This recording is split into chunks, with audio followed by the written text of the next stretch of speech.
We have with us this morning, we have 3 reporters scheduled. You'll know in your agendas that Frank Langford was scheduled to be here, but he got called out on assignment, as I'm pretty sure everybody knows already, and can't join us. But we do have with us Wenxin, who is a journalist working at Bloomberg here in China.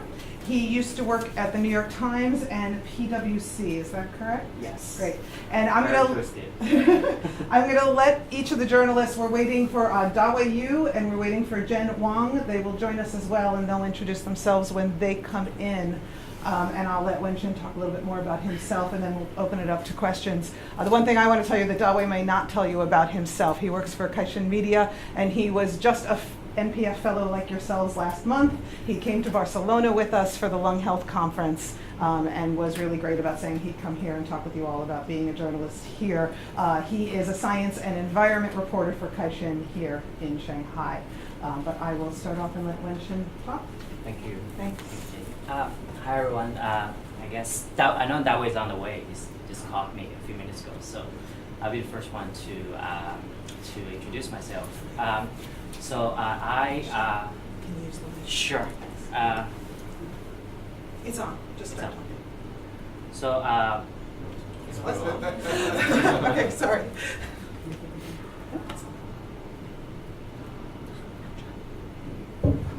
So I started out working for Xinhua News Agency, and I assume you guys know what that is. And it's much worse than you could guess, because I worked in this department called Diplomatic News, which covers state visits and stuff. Super boring, so I quit. And went to Stanford for a journalism program, and I came back. Joined the Times as a researcher since 2002 and worked right after the Beijing Olympics. Then I quit again and I joined the other side, which is PR. I'm sure everybody knows what that's like, and it's not a super interesting job. I thought there was a chance for me to get to know business. Because at the Times I mostly cover politics and society and stuff. I'm sitting next door to David Barbosa, who's the business writer, and know nothing about what he's doing. So I figured going to PwC could help me learn, and it didn't. So I quit again, planning to be a freelance journalist, and then I got a call from Bloomberg. Asking me to be a financial reporter, and I said no because I know nothing about finance and still don't. And they gave me another offer okay, that's that way, to be on this investigative team, a chance I couldn't say no to. So I started working with them since 2010 in March, and I'm still there. It's been a very fun journey, covering lots of stuff, from commodities to Bosch Light scandal to, a little bit of this and that. So I just want to give you sort of a more detailed version of my background, and I don't know exactly what you guys are interested in, but I'm happy to talk about stuff we did and journalism, and pass it to Dawei. Sorry, I'm a little bit late. I used to be a physicist student in America, and I just want to change the weather, if we could. But I think there's so much power and energy should be inputted in the climate system. Currently, we don't have the power to do that, so I changed to be a journalist, and maybe in this way we can change people's mind. And I come back China about 10 years ago and joined a startup magazine of the Xinhua News Agency. They firstly try to do some market-oriented reporting instead of the national. They just speak to the government. They want to speak to the businessmen and the common people. And my coverage is in technology and science mainly, and maybe it's more close to my background. In China, there's in my field, there are not so much frontage breakthroughs ahead of the scientific community, and sometimes they first need to learn from the West and make some copy, and this maybe not wrong, and it's just what they must do. And then I left the Xinhua News Agency to the Caixin magazine. In this magazine, they need more deep.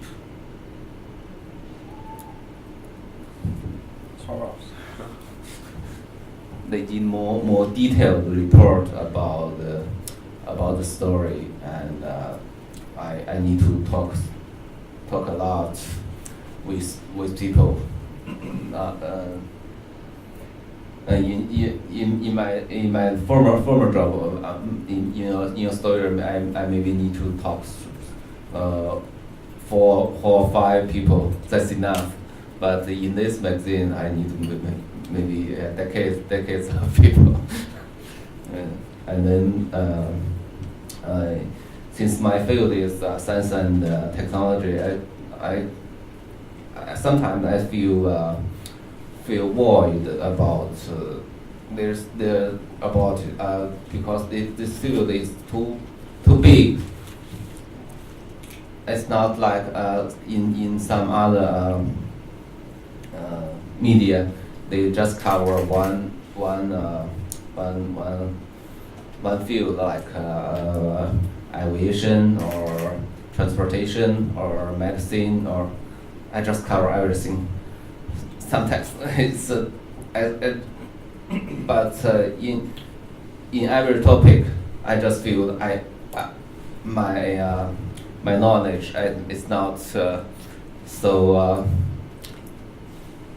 not enough like the reporters covering specific field. So that's me.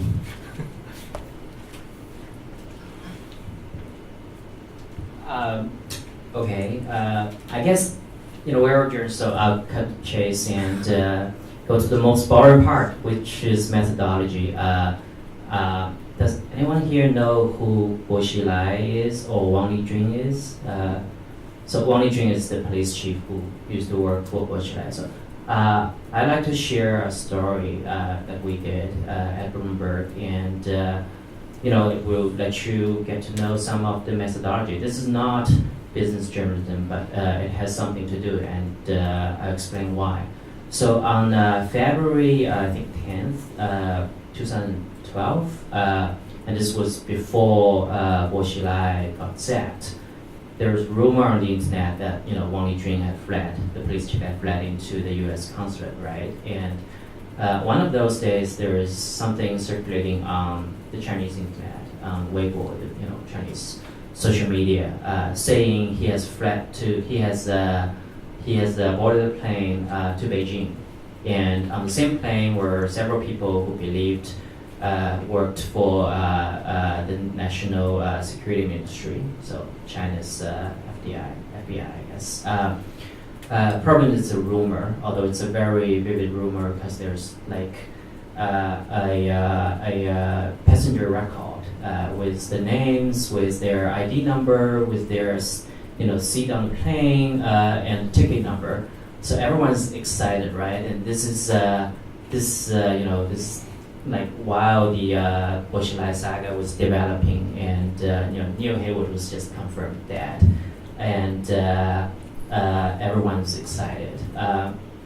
Problem is, how do we know it's true? I believe it was true because that image of the seat number looks really real. I mean, it looks like those computer screens you saw in your travel agent's computer, like with this black background screen and stuff. Those numbers, I'm sure everybody is familiar with that. The problem is to check it, and there is a way actually. So there is a Chinese website called Travel Sky, which actually helps you to check if the flight tickets you bought is real. And it can't be done automatically. I can't say check Jacob's flight. Next week I have to know his ticket number, and there is a ticket number information in that screen with the name. So you input that in the system, and it will tell you, hey, this is a verified, this is a real ticket, right? The next question is, how do we know the guy is real? The guy is the same guy. I mean, how do we know it's not another person with the same name? Thank to God there's another website called ID5 or IDCN, which is a national ID database website. It's not run by the Public Security Ministry, but it is sort of endorsed by the ministry. It's a business. And what this business do, what this website does, is if you have a person's ID number, and if you have that's a business opportunity. And if you have a person's name, you can sort of input those two and check if it's a match, and if that's a real person with that ID, and it will most of the time show a picture of the person, and that's his ID picture. So we put Wang's name and ID number, which is in the computer screen, in the rumors, into the website, and it showed up. His picture showed up, and there's former bios of him where you can see his date birthday. So there's no question that we're seeing the same guy. Who it's not somebody who just looked like him or with the same name. It's actually the same guy. So that's pretty good, and we were excited. But that's something for any sort of Chinese readers on the internet, they already believe that. They already see that. They have no question. This is true. For us, it takes a little more as journalists. The better part is on the same plane, there are other people. If you remember, they're the national security ministries, and one of them is named Qiu Jing, and he's supposed to be the vice minister, and that's a big deal because you don't know who the vice ministers are working for. The national security ministry. It's not agriculture ministry or commerce ministry. This is national security, so it's a big deal. And that's in the rumor. So how do we find out if he's the same guy? So we use the same methodology, right? We check the Travel Sky, so it's the real air ticket, and we check the ID number, and we get a real person's ID coming up with a picture. We don't know who that is. Then we're sort of hit a roadblock. However, it just happened that this vice minister is also a member of something called CPPCC, which is a government advisory body. And this government advisory body is a political status. They have meetings every year together with the so-called NPC, the National People's Congress. So every March they gather together, the two groups of people in the same sub-event. And in the CPPCC website, which is an official website, there is a database of all the delegates with a brief bios. And I had no idea that he's a member, but I'm glad he is. So when I sort of stumbled upon the CPPCC website, I found a bio of this guy with a picture, and he looks, he doesn't have like a very, this is subjective, but I don't think he has a very common face. So you could tell it's the same person that we're seeing in the ID website. So it's a match. So that way we were able to publish a scoop saying, Wang Liqun, the police chief in trouble, has fled to Beijing with national security minister, vice minister.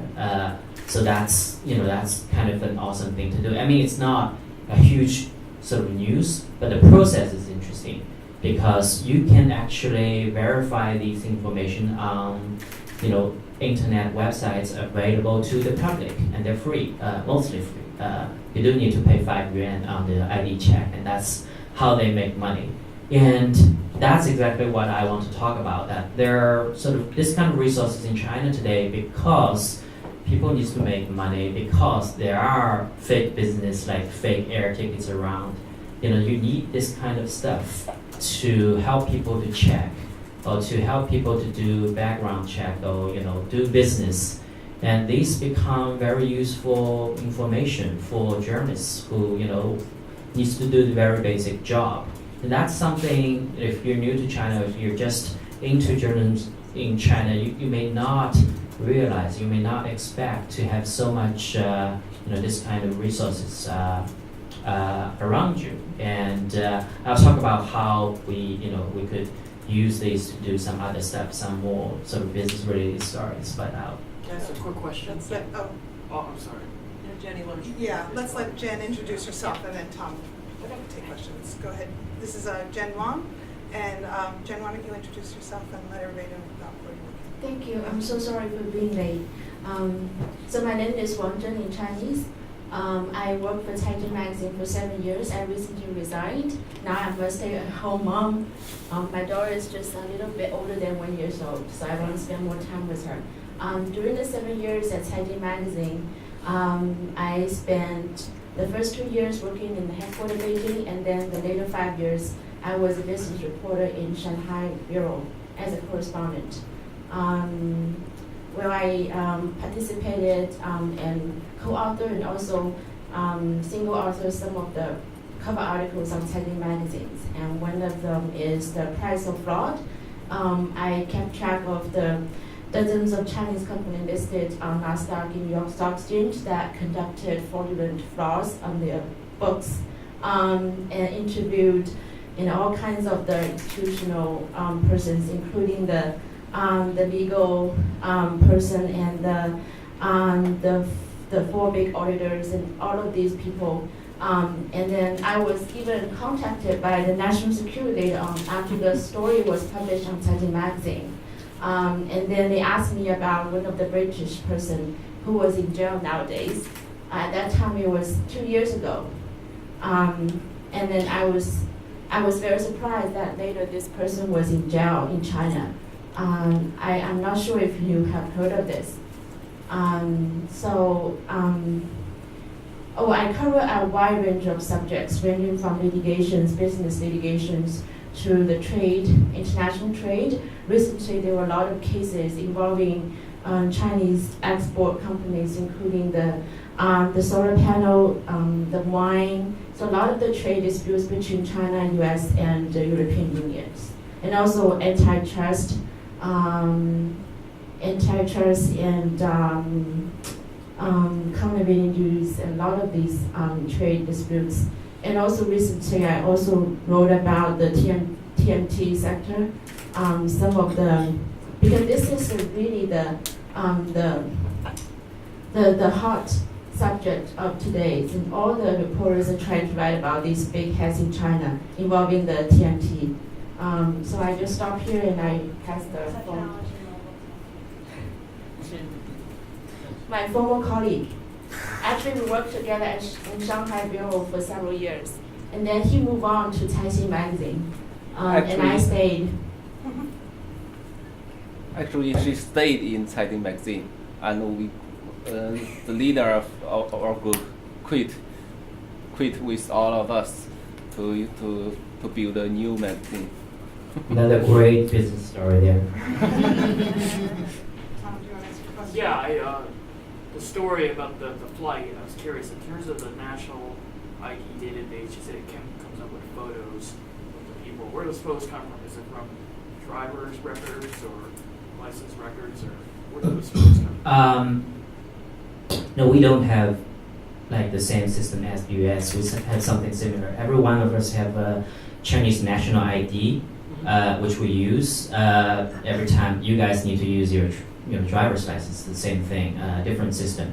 So and it's issued by the Public Security Ministry. So they do have a database. What happens is a company managed to sort of use that database, sort of extract that database and put it online with the authorization of the ministry for business purpose. There is a deal between them. That's another business story that briefly covered in the Chinese press. So to make it short, it's basically a business supported by the Public Security Ministry, who has the database. This is a quick follow-up question. So why do you think they made this deal, the Public Ministry of Security? Do they think that these type of businesses perform an important kind of duty in like the society today to kind of keep a watch over people? Or? There is a need. Everyone needs an ID, right? It's not the sole purpose of an ID is not to be watched by like the private company. Like, why do they? There is a need to check background information. To be very give you a very simple example. You want to know if I am really I claim to be, especially in job interviews and deal makings, right? So you want to know the ID that this guy shows you is real, and there are a lot of cases that it's not. So there is a need for this kind of verification, and that creates a business opportunity. I guess the interesting question is why the service is not provided by the public security itself rather than a private company, and why it's a paid service. Well, this is China today. If it's a business opportunity and it's could be used to earn some money, you will see a company doing that. I'm curious, one of the big issues for U.S. companies when they want to do joint ventures is finding out information about the Chinese company, and I'm wondering what sorts of data or filings or public records are available on Chinese companies, whether they're private or whether they're state-owned. What kind of information is available on financials? I'll let Okay. Probably I can say a few words about that. The change happened 2 years ago. That 工商资料 in Chinese 工商资料 will be the materials, the public filings of companies that are registered. And then in the past, as a reporter, as a media organization, we can hire a lawyer to check this information for us. We, as a person, as a public person, we cannot go directly to check these files. But just 2 years ago, I think it has something to do with a lot of the financial frauds involving Chinese companies that listed overseas, because a lot of the hedge funds and the research firm that they hire to research about these companies actually go into these data and go into those facilities and find out about the disparity between the facts with what they tell the SEC about investors overseas. So I think maybe there's one factor involving this, but I'm not sure about if this is the 100% reason. There must be other reasons involved. And also I think that the story I wrote, and also there were other stories published on the international media about Chinese companies involving frauds. After these stories were written and create a huge dispute, and both in the media sector and public sector and investment sector, I think the 工商资料, so the public filings registered in China, can no longer be disclosed, even with hiring a lawyer. We can only check the first page and the last page of the company. The very simple thing. You can even find information on the website about the company. But involving the companies, their registered capital, the founder's name, all the detailed information, there's no access to that. This is the change happened 2 years ago. Do you have access to documents about Chinese companies that want to list on American exchanges that the SEC and American investors do not have access to? Are you able to access those kinds of documents, whether they're audits or other information? All the public information in Chinese in China, I think it's very difficult to have access to. For SEC filings, that it's open to everybody. You go online and then you can find these I'm referring specifically like Chinese materials. I'm referring specifically to like audits that are done in China of companies, Chinese companies that want to list on American exchanges, that the SEC and other American regulators don't have access to because the Chinese authorities don't provide them, don't make them available. Do you have access to those? No, we don't have access okay. to. Okay. Yeah, I know about the Deloitte case with SEC. Yeah. So it's a diplomatic issue. Right. Possibly in the future it will be resolved. Right. We have no access to them. Okay. We don't even have access to the basic Right. filings of the company. Right. And then that happened 2 years ago. I think there were some lawyers that organized themselves to bring the lawsuits against this. Okay. But I don't know what's going on at the moment. I heard there are people trying to bring the case because I think as a citizen, I should have access to companies' information. And then now it's a backward step. It went even backward. I think in the past that we can hire a lawyer as a media organization. We have these resources, but for example, any other person who is not working with a media organization, they have no this access. And now even the journalists cannot have this access. So this is really sad. Yeah, 2 years ago the rule changed because changed to a lawyer must have a lawsuit to check the public filing. Without a lawsuit, they cannot check the specific company. Which means that as a litigator, as attorney, I have to bring a case, and then the court has to accept this case and open this case. Then I can have access to the filings of the company that I want or the person I want to bring the suit against, which is really ridiculous. I can check in a little bit about this issue. I think it's a little bit more complicated than that because you can see sometimes more than the first page and the last page. Depend how much you pay to which law firm, and it's expensive.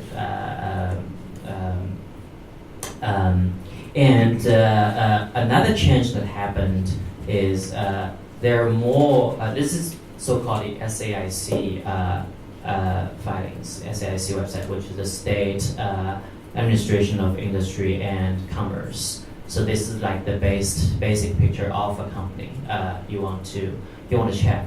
And what happened is more than 2 years ago, there are like 5-6 city websites of SAIC, which you can actually check online and for free to see the basics, like who owns what percentage. There are names. You don't know who these people are. It doesn't tell you if it's a male or female a lot of times.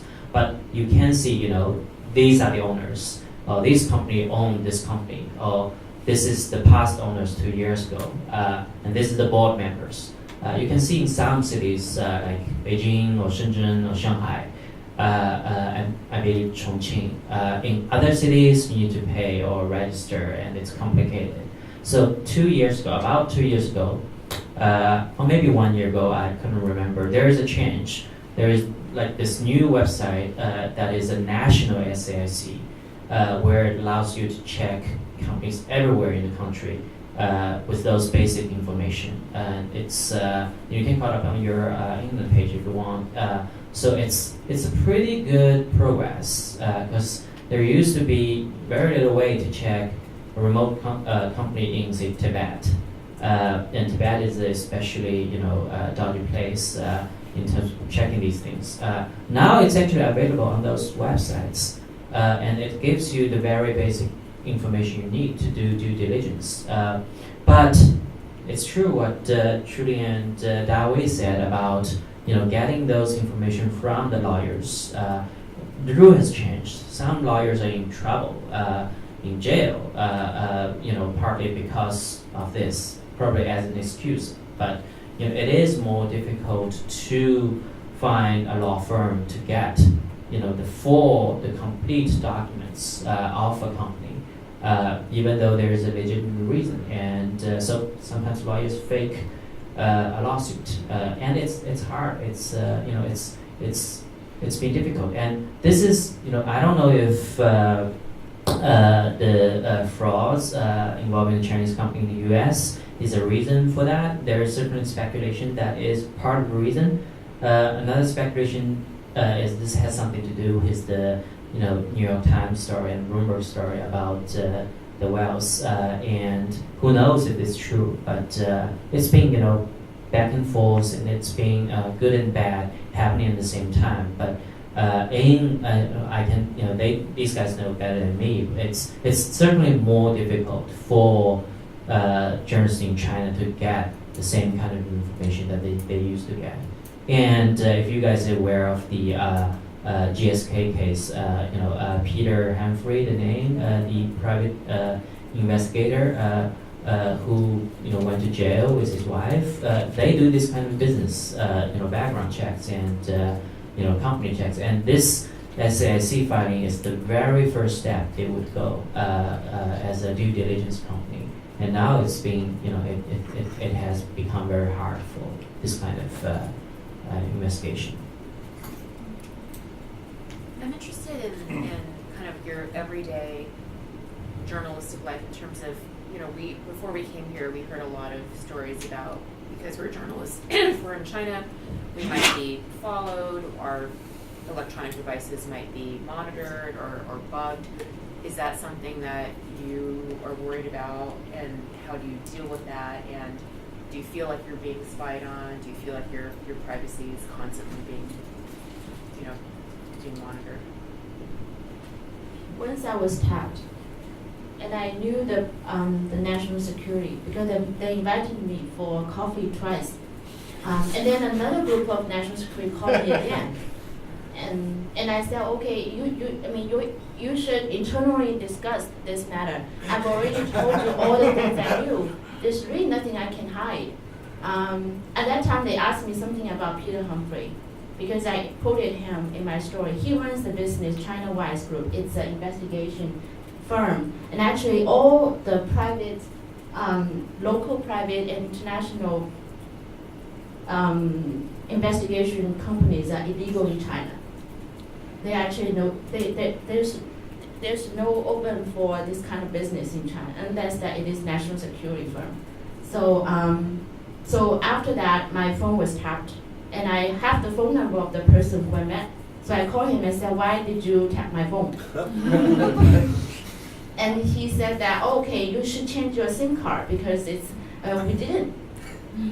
So that's what happened. But after that, everything was fine. How did you know it was tapped? I'm pretty sure I was tapped. My phone was tapped because there's some strange sound I can feel when I spoke with a university professor. Yeah. Wow. And it happened the second day after the meeting. Yeah, my phone was tapped for a little while, but after maybe a few times, they cannot find anything valuable. Now I just think the mobile service really sucks because I have the same problem.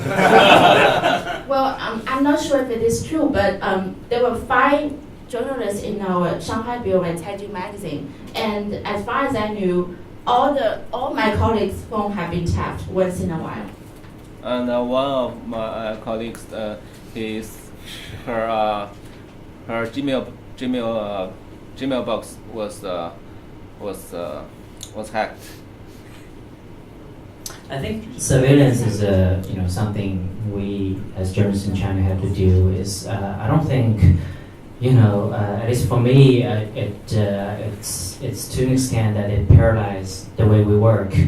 I mean, we sort of know about it and live with it and try to not deal with it. I mean, it's good that Trudy can have a chance to say, and why do you tap me? But you don't always have that opportunity, and they can do whatever they want. So my sort of philosophy is do whatever you want and just pretending you're not there. Except for the case that you want to protect your source, that's a different issue. But day-to-day conversation. I was just wondering, following up on that, how does that affect the overall environment? Because obviously you three have been very successful, and you're saying, I'll just deal with it and move on. But would all journalists respond that way? Is this pushing a lot of potential reporters or people interested in getting information out there just out of the business because they're scared or worried about this sort of stuff?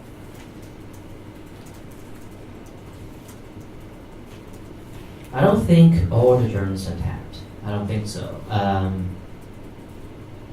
I think they tap you when you're working on a very interesting story, or you're working on a very interesting organization that they feel is sensitive. And usually that's a good sign that you're doing a good job. So I know it's hard for Chinese journalists to keep working until they're 40, they're 50. A lot of them quit, a lot of them change business. But I keep seeing new journalists coming into the trade, and they're better. They're better than I was when I just started. So the stories are getting better, and that's attracting more talented people. Of course, surveillance and stuff, censorship drive people away, but it's coming in, coming out. So I think the pool is getting better. We met with 12 journalism students at Fudan University, and something that wasn't clear to me is what happens once they graduate. A lot of them said that they intended to go study in the United States or in Great Britain, and I'm just curious sort of what happens next, and how does somebody get into doing the kind of journalism that you're doing here? Are you the exceptions to the norm? Are more people getting into investigative journalism here? And I know you've been an assistant to the Times and now at Bloomberg. Is that the way that it often happens, that you'll go and work for a foreign correspondent, or? I don't know Trudy's background in terms of her major. Are you a journalism major? So none of us are journalism majors. I studied communication. He was about to be a climate scientist, and so I guess it just journalists just draw us in for some reason. And I know, in my college, which is another part in Shanghai, when you ask a class of journalist students to raise their hand, how many of you want to become journalists? Fewer than half of them would do it or would plan to do it. But and I know a lot of great journalists in China. They didn't study journalism, so it doesn't matter what major you study. People like writing, or people are drawn to an issue, or they just love finding out the truth. So they join. So I'm not saying the Fudan class is a wrong group. I say some of them are going to end up being very good journalism publications, I think. So my colleague Dawei and I used to work for Caixin together, and now he moved on to Caixin. So for both media organizations, we have long-term exchange program with Fudan University in journalism. Every year we accept 2 students. I think this year we have 3, and you also have 3 interns from Fudan University. So we have some chat with them. Some of them say, "Oh, we have plans." I think some of them want to study graduate school in journalism or in economics. Some of them want to move on to financial institution because that's better paid jobs. So I think they're really diversified. So I don't have a journalism background. I studied Japanese for my undergrad and East Asian area study for my grad. And he actually graduated science major. I want to add that I wish I could work with them in one of the Chinese publications because it's a very different world. I mean, I think among a lot of young students here, some of them have the fantasy that working for a foreign publication is better. It's not necessarily it's different. It's up to national standards, but a lot of the stuff they could do, we can't because of access, because of the deep-rooted knowledge. I regret not having that experience working with the local press. So it's. You can. Yes. Okay. Thank you.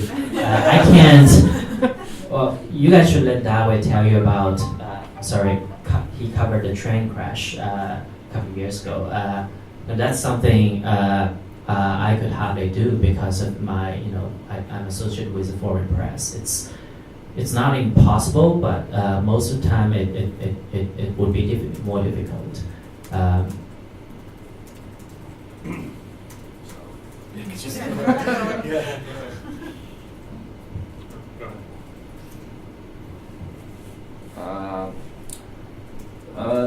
The July 21 train crash happened at 9 o'clock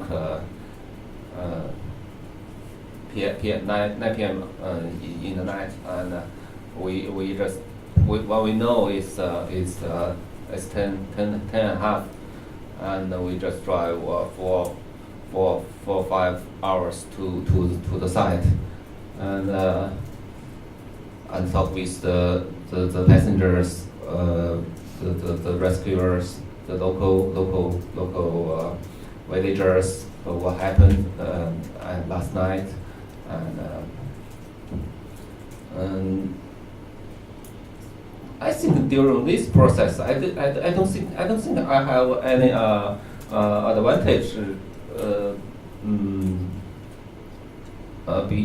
beyond the foreign reporters. Tell them about the tape recorder. After the first day, I finished the site investigation and then go to the nearby railway stations. There are usually they have some control center about the train come and go. I just want to find their record of the time the train come to the first station and the time they left the station, because there are two train crash together. The time there should be there are lap between the two train why they crash together, and I go several stations to find the record, and later I find a signal center outside the railway station, and there are a lot of people gathering there. It seems they are going to have some meeting, and I go into the meeting room, and they find out me and kick me out, and I just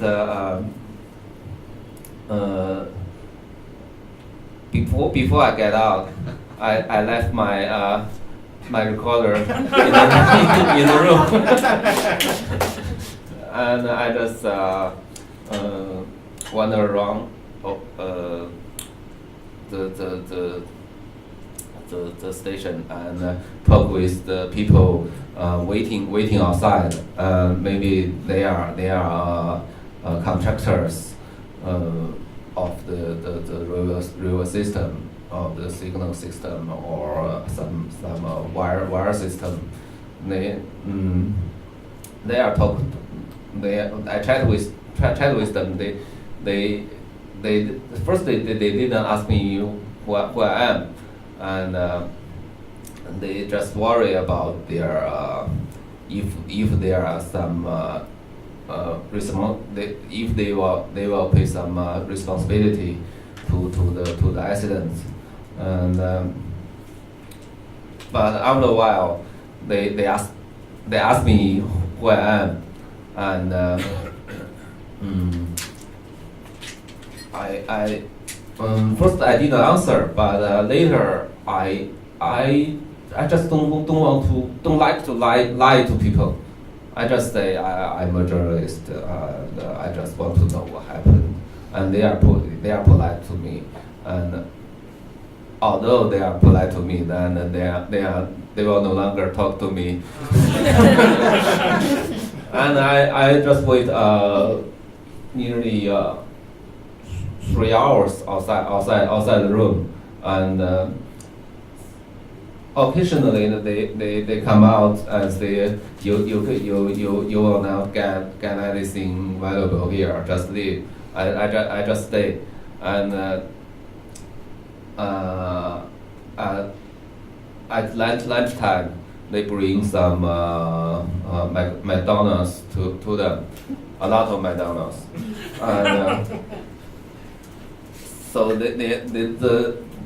they have hamburgers and beverage all together, and I just help them to bring those lunch inside the room, and during the process I take my recorder out.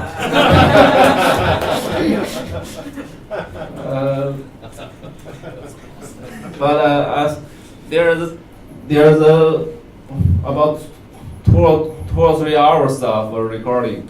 But I studied the recording. I cannot find so much valuable.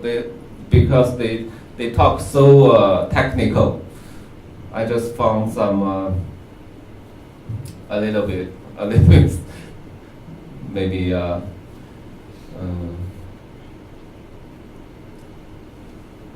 During the crash, although I'm the first person to get to the site, but I think the whole story built on the whole group of maybe 7 to 8 journalists of our magazine to do all together to find out the reason. I'm only the first one on site find local information and talk to the passengers, talk to the victims, and in Beijing or in Shanghai, they talk to the local officials, of the railway ministry officials. Maybe they'll do a better job to find out the real reason of the accident. My understanding is that Chinese officials initially tried to even bury some of the car, some of the evidence, and then later they were pressured to reopen an investigation. I guess I'm curious, what was the attempted cover-up or simply the attempt to kind of ignore it and direct state media not to report it and that sort of thing? Was that a slip-up by the government? Do you think they then realized that there was so much pressure from people to do something about this? Do you think that kind of demonstrates a sort of vulnerability or limit of how the extent to which the government can interfere with such investigations? And secondly, what was your role as a journalist in kind of fomenting that, or the role of any journalist in fomenting that dissatisfaction, that inquiry for more information? Yeah, I think the different priority the government care about. Maybe American government, the first priority is openness or integrity. But China government, maybe they care about the stable, the safety, the society, of the barring issue, I saw the thing, and I don't think it's a burying. They are burying the train, and there's another journalist publish a Weibo, a short message about this, and bring a lot of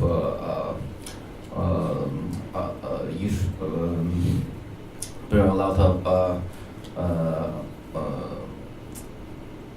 how to say, they are all the people complain about burying. I think, but what I see is there is three car carriage on the highway, and there is two carriage fall down the highway, and they have to bring the crane into the site and take the carriage down to the ground, and there's no place. They have to find some place to move the first two carriages away, and they just find dig a big hole to put the first two, and later they will move it on. But I don't think they are just to try to bury it. Okay, Yeah. but I guess I'm curious then, how much attention would you say there was by the Chinese public to this incident and wanting to find out more and wanting to find out what happened? Was it more than usual or less than usual, and why? Was journalism at all kind of responsible for fermenting that curiosity? Yeah, can I try to give you an answer? I would like to add two things. Oh, is it on? Yeah. How?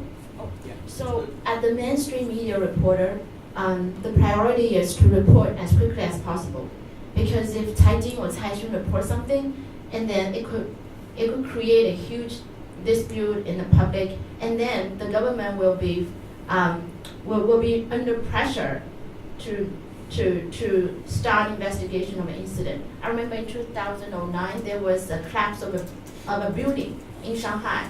I was one of the reporters to write about this story, and actually we found at that time it was the company filings were open to journalists, so we quickly have access to the filings and had information and reported on the developer of the building of the real estate. I think then the Shanghai government were under pressure to start investigation and to retain this developer immediately. So I think that as a mainstream media reporter, our responsibility is to report as quickly as possible. And then today, the self-media, so 自媒体 in Chinese, so the independent media, they call themselves, I'm the writer, I'm an independent writer. They use all kinds of social media to write about things and give an opinion. Oftentimes, if they start something, and if they are the first person to report it, and then their website will be shut down immediately, very quickly. And then, so the mainstream media, I think have the responsibility, because it's difficult for the government to shut down the mainstream media, but for the 自媒体, for the self-media, I mean, the risk is they will be black. Their WeChat, their Weibo, their social media will be black immediately. That's what I want to add. Yeah. The train crash was an accident in the first place, so it was easier to cover an accident than another kind of scandal like corruption. And I'm not sure if it happened today, would it get the same kind of coverage like it was 2 years ago, 3 years ago? I'm not so sure, because things have changed a little bit. The way the Chinese government handle the press and handle the internet seems to be changing to be more suppressing. If you guys watched TV yesterday, this one of the most respected editor in China was on TV confessing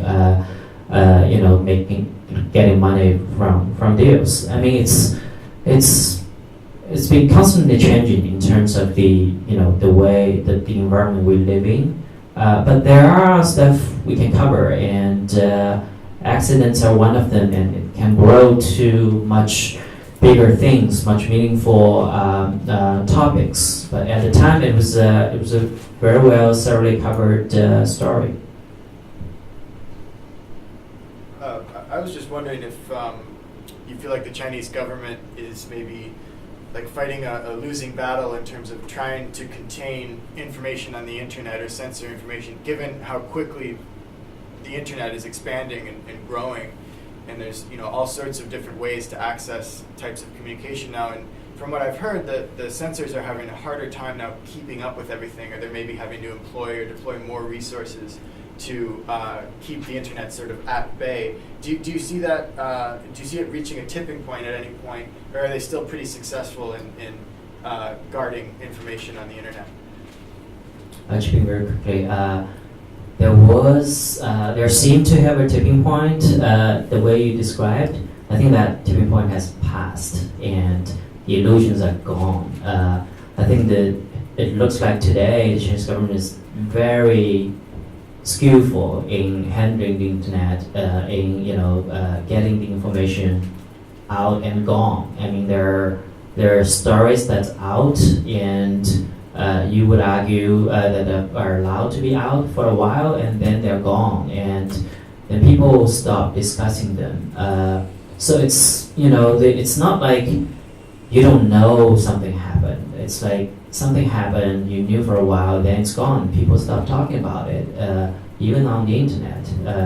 That's my observation. I'm starting to be pessimistic about the way it is. But a few days ago, there is a national paper published an article about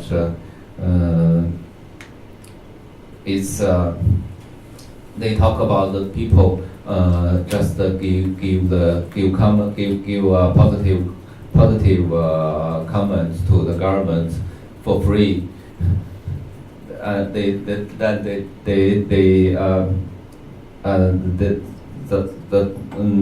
The story said this kind of people is the positive energy of the society. Usually, the government has to pay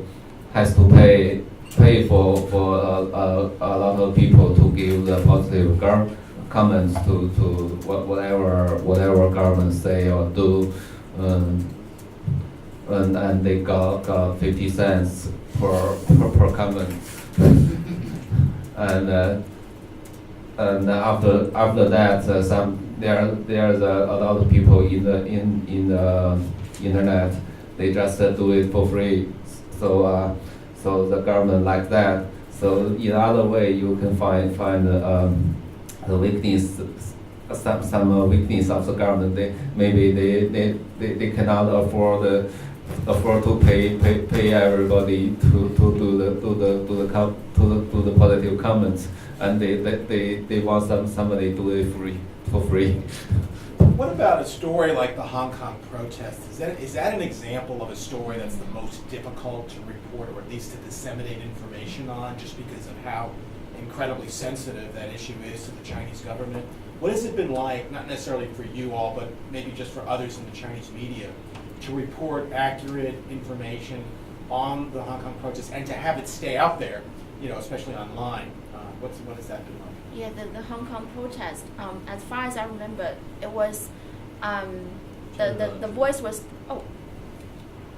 As far as I remember, the voice was stifled to write about to know what's really going on in Hong Kong protest. I don't remember any of the Chinese media, mainstream media, wrote a single article about that in a very subjective standing. And I think the information the general public can get is from Xinhua News Agency, which is the authoritarian tone.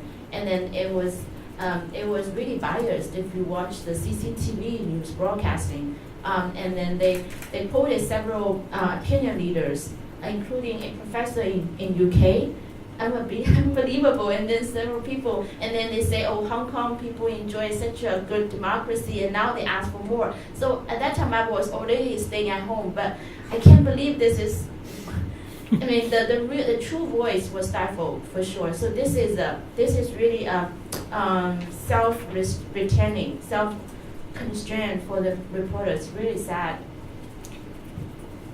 We I cannot think- see anything by ourselves.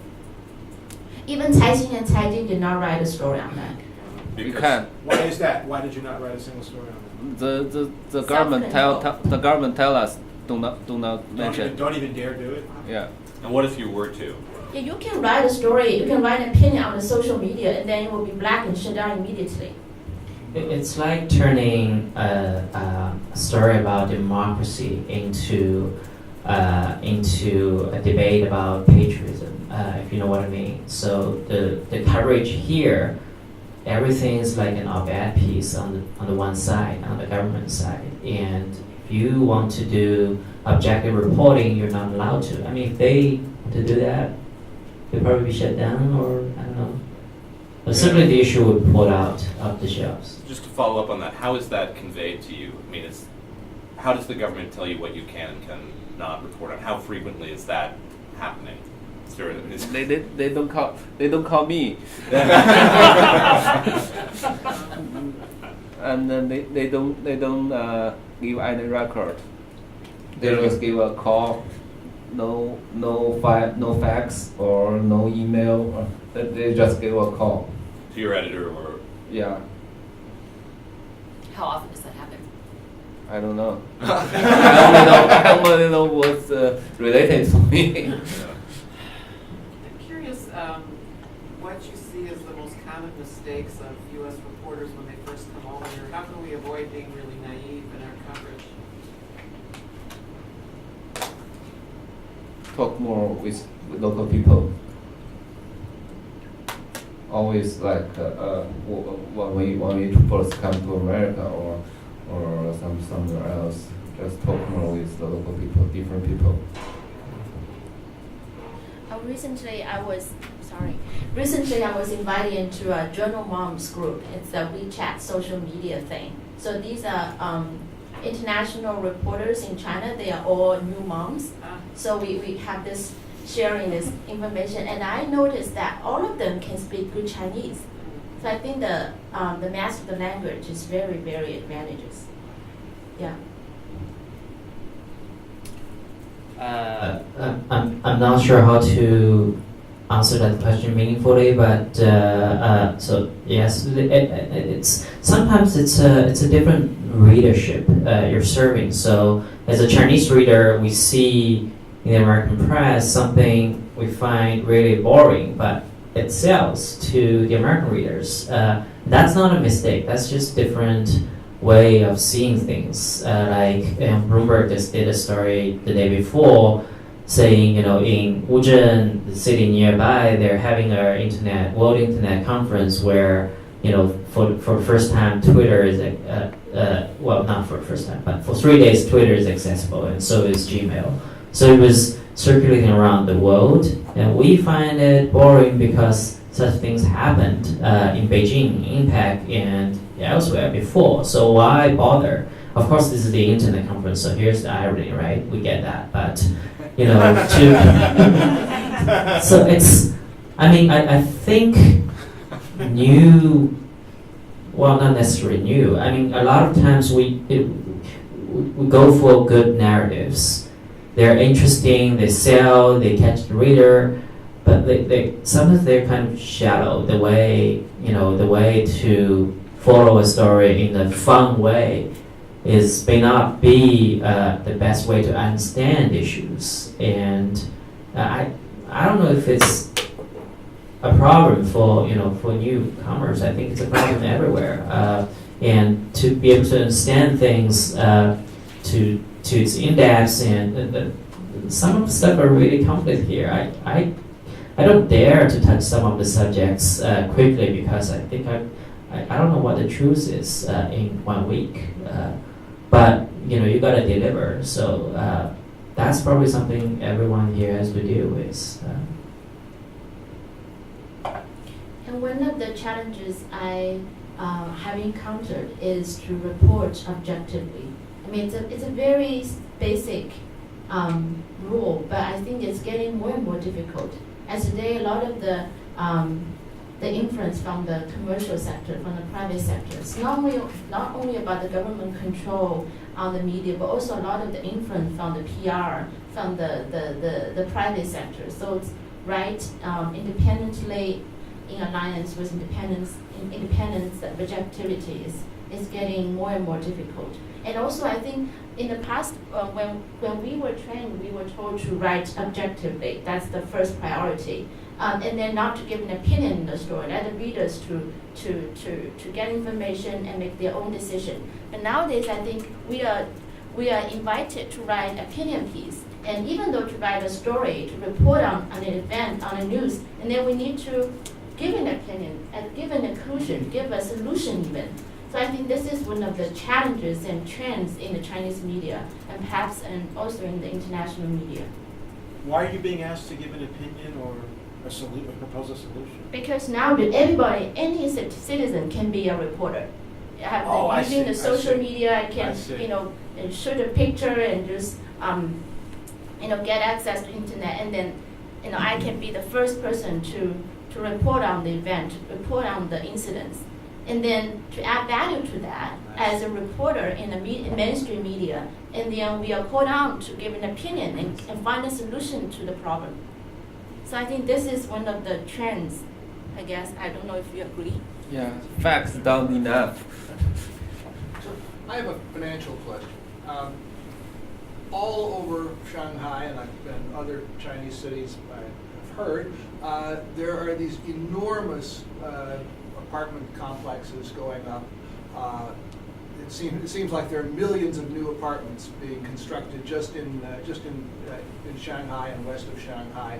Where on earth does the money come from? You have an enormous inflation problem in terms of the price of housing. Everybody tells us how they were so lucky to buy an apartment 10 years ago because now it's worth 10 times as much or maybe more. Does anybody, has anyone investigated I should really mean analyzed the economics of real estate in Shanghai or wherever? It seems like it's just assumed that it all is working wonderfully well. I'm not a business. I can do part of it, and they can add. There was a lot came from bank loans. So what happens is, yes, it is, I think, well analyzed in the press. So what happens is the government owns the land, and to keep the government budget going, it sells the land and price keep going, and that's a big part of the budgets of government everywhere. And that's partly, I think that's one of the key reasons that drives up the price and drives up the market. And the loans coming from the banks, because the banks has a lot of money, and that's because Chinese people like to save the money in the banks, and there is a so-called demographic dividend. We have a lot of working population and relatively small age groups until now, so there are a lot of savings in the government that goes to areas like infrastructure and investment. So it's sort of a cycle where, with this demographic situation and the Chinese economy depends a lot on infrastructure investment that includes the housing market. Creates bubbles sometimes, and always worries people, and it's a social problem. Who can afford, who cannot? But the cycle runs to the extent that everyone's worried when the bubble is gonna break, and it's gonna be a huge problem. But so far, But not yet. No. If I could add, 2 years ago, I started to write stories about the bubble in the property sector.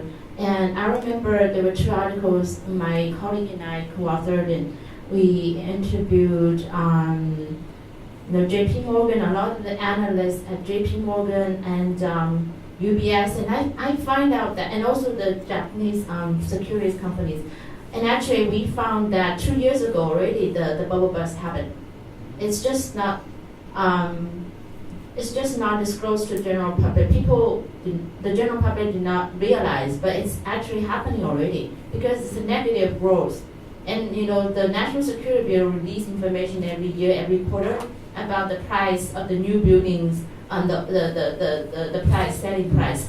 But actually it's year over year, it's negative growth.